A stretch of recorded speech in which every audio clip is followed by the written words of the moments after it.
दोस्तों, जय राधा रानी। इस वीडियो में वैशाख पूर्णिमा व्रत कथा पूजा महत्व के बारे में बताएंगे। वैशाख माह को हमारे धर्म में बहुत ही पवित्र महीना माना जाता है। इस माह में पवित्र नदी स्नान, दान व कोई भी धार्मिक कार्य करना बहुत ही लाभदायक व शुभ माना जाता है।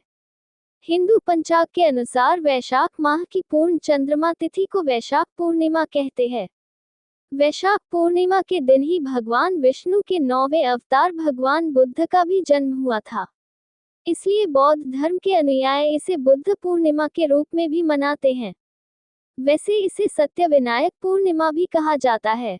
वैशाख पूर्णिमा व्रत पूजा विधि। वैशाख पूर्णिमा के दिन भक्त सूर्योदय से पहले उठकर स्नान करते हैं।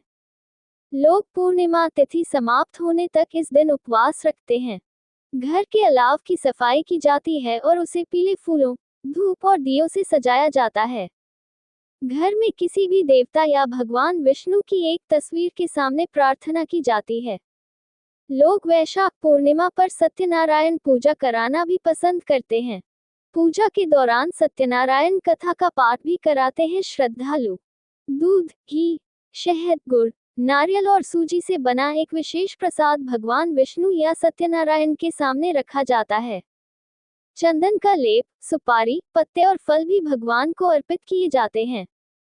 चंद्रोदय के बाद भक्त चंद्रमा की पूजा करते हैं और अर्घ्य देते हैं। वैशाख पूर्णिमा का महत्व। हिंदू धर्म में हर एक पूर्णिमा तिथि का बहुत महत्व होता है, लेकिन वैशाख पूर्णिमा या ये कहे वैशाख माह ही देवताओं का माह माना जाता है। भगवान बुद्ध का जन्म भी इसी दिन हुआ। ऐसा कहा जाता है कि जो भी इस दिन विष्णु भगवान की पूजा और व्रत करता है, सभी पापों से दूर हो जाता है। साथ ही चंद्र देव की पूजा करने से भी सारे दोष दूर हो जाते हैं।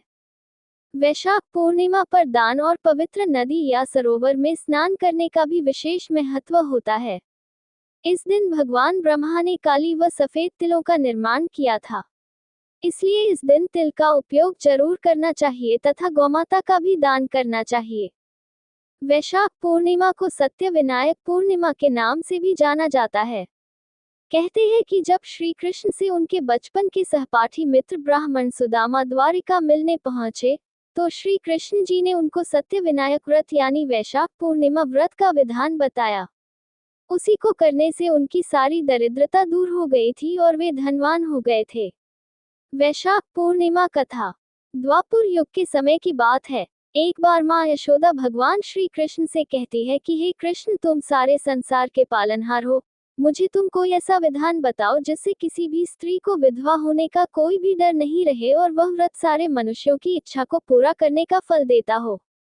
माता की बात सुनकर श्री कृष्ण जी कहते हैं कि माँ, आपने मुझसे बहुत अच्छा प्रश्न किया है।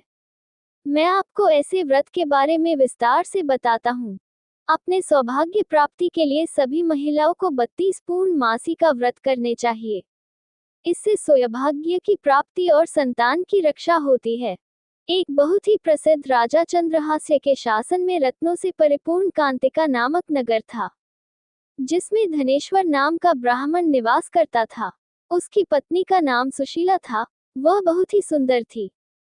उनके घर में धन संपत्ति की कोई कमी नहीं थी, लेकिन ब्राह्मण और उसकी पत्नी की कोई संतान नहीं थी। एक दिन उस नगर में एक साधु आता है। वह सभी के घरों से भिक्षा लेकर जाता है, लेकिन ब्राह्मण के घर से भिक्षा नहीं लेता है। हर रोज अब वह साधु ऐसा ही करता है। नगर में सभी के घर से भिक्षा लेकर गंगा नदी के किनारे जाकर भोजन ग्रहण करता है। ये सब देखकर ब्राह्मण बहुत दुखी हो जाता है और साधु से जाकर पूछता है कि आप नगर में सभी के घर से भिक्षा लेते हैं, लेकिन मेरे घर से नहीं, इसका कारण क्या है? तभी साधु कहता है कि तुम निसंतान हो, ऐसे घर से भिक्षा लेना पतितों के अन्न के समान हो जाती है, इसलिए मैं पाप का भागीदार नहीं बनना चाहता हूँ। धनेश्वर यह सुनकर बहुत ही ज्यादा दुखी हो जाता है और साधु को हाथ जोड़कर कहने लगता है कि मुनिवा, आप मुझे ऐसा कोई उपाय बताए जिससे मुझे संतान प्राप्ति हो। तब साधु ने उससे 16 दिन तक माँ चंडी की पूजा करने को कहा।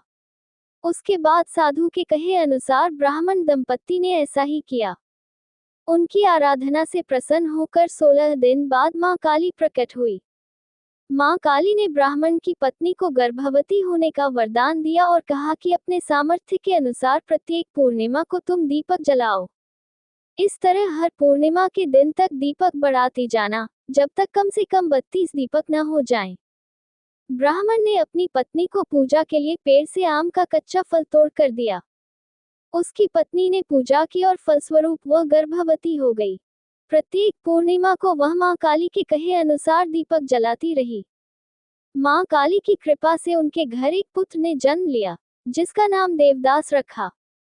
देवदास जब बड़ा हुआ तो उसे अपने मामा के साथ पढ़ने के लिए काशी भेजा गया। काशी में उन दोनों के साथ एक दुर्घटना घटी, जिसके कारण धोखे से देवदास का विवाह हो गया। देवदास ने कहा कि वह अल्पायु में है, लेकिन फिर भी जबरन उसका विवाह करवा दिया गया। कुछ समय बाद काल उसके प्राण लेने आया, लेकिन ब्राह्मण दंपति ने पूर्णिमा का व्रत रखा था, इसलिए काल उसका कुछ बिगाड़ नहीं पाया। तभी से कहा जाता है कि पूर्णिमा के दिन व्रत करने से संकट से मुक्ति मिलती है और सभी मनोकामनाएं पूर्ण होती हैं।